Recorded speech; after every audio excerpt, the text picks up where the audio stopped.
Kalian melibatkan Polres dan Polda ya sudah ya. Jadi sejak awal saya bilang ya untuk di penyidikan tim dari pusat dari Barreskrim harusnya turun dengan tim forensik ya lengkap untuk kembali ke TKP lihat bagaimana sebenarnya terjadi karena ini menyangkut hak asasi manusia, menyangkut masalah bagaimana menyelamatkan nyawa manusia dan sebagainya dengan tidak melupakan bahwa memang ada korban.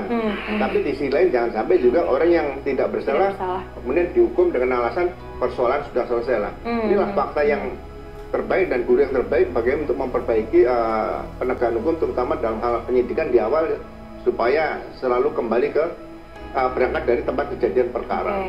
TKP yang rusak atau hancur saja itu polisi juga bisa mengungkap, ya kan?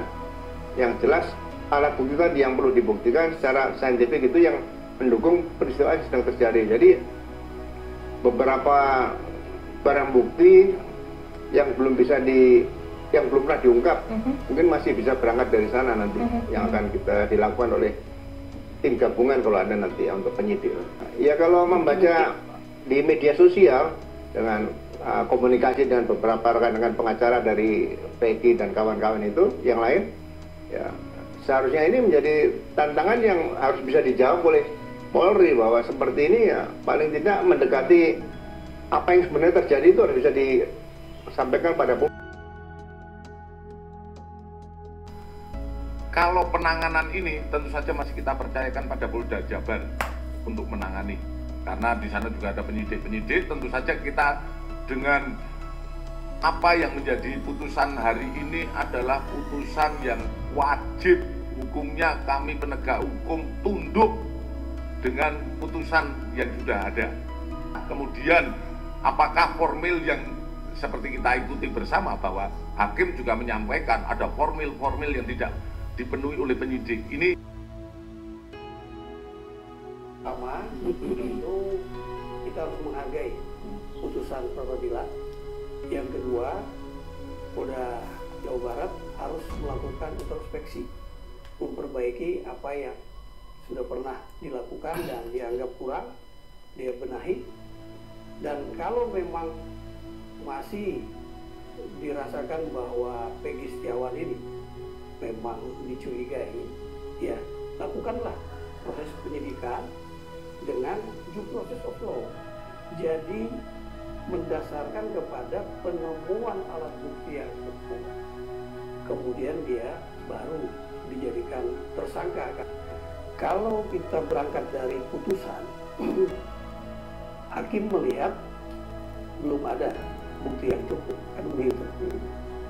Karena Peggy Setiawan itu statusnya ditahan, memang penahanan itu harus ada bukti yang cukup. Nah kalau bukti yang cukup, kalau itu menjadi dasar, ya dengan adanya putusan peradilan, bukan berarti penyidik Polda Jabar tidak bisa menangani lagi kasus ini. Tapi diajukan dengan berkas baru yang dilengkapi dengan bukti yang cukup. Kalau memang Peggy Setiawan ini terlibat. Kalau saya lihat kasus ini sebenarnya, ya saya tidak mengomentari masalah peradilan. Tapi bukti yang cukup itu sebenarnya sudah ada.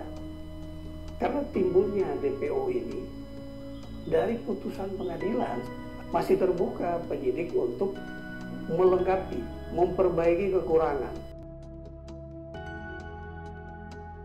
Tentu yang pertama kita harus menghormati putusan pengadilan, dalam hal ini putusan pra-peradilan yang sudah diputuskan tadi pagi oleh Hakim Tunggal terkait dengan gugatan pra-peradilan yang diajukan oleh Peggy Setiawan dan kuasa hukumnya. Yang kedua, bahwa terkait dengan itu maka merupakan kewajiban bagi penyidik untuk melaksanakan apa yang sudah menjadi muatan atau isi dari putusan pra-peradilan tersebut, karena dinyatakan bahwa terhadap Peggy Setiawan dikabulkan seluruhnya terhadap gugatan pra peradilan yang dilakukan oleh pemohon Peggy Setiawan dan kuasanya. Sebagaimana kita ketahui bahwa dari sisi penuntut umum bahwa berkas perkara terkait dengan tersangka atas nama Peggy Setiawan sebenarnya saat ini berada di penyidik, karena dengan P18 dan P19 yang merupakan petunjuk yang sudah kami diberikan oleh jaksa penuntut umum beberapa waktu yang lalu, maka sekaligus berkas perkaranya ada di penyidik. Nah, terkait dengan pertanyaan bagaimana sekiranya kalau penyidik merasa bahwa sudah memenuhi petunjuk yang diberikan oleh jaksa peneliti tersebut, lalu berkas perkaranya diserahkan kembali ke penuntut umum, maka kita harus memahami putusan pengadilan terkait dengan pra peradilan yang dibacakan oleh Hakim Tunggal tadi pagi ini merupakan fakta hukum baru yang akan kami gunakan, yang digunakan oleh jaksa peneliti, jaksa penuntut umum terkait dengan keberadaan berkas tersebut. Nah, karena secara prosedural bahwa ternyata hakim pra peradilan mengabulkan seluruhnya terhadap gugatan pra peradilan yang diajukan oleh Peggy Setiawan. Jadi sekiranya penyidik menyerahkan kembali berkas perkara itu, maka kami akan mengembalikannya kepada penyidik dengan dasar ada fakta hukum, yaitu putusan pengadilan atau putusan terhadap pra peradilan yang diajukan oleh Peggy Setiawan untuk dilaksanakan. Karena penetapan tersangkanya tidak sah dan penyidikannya tentu menyatakan tidak sah. Saya kira itu terkait soal Peggy Setiawan.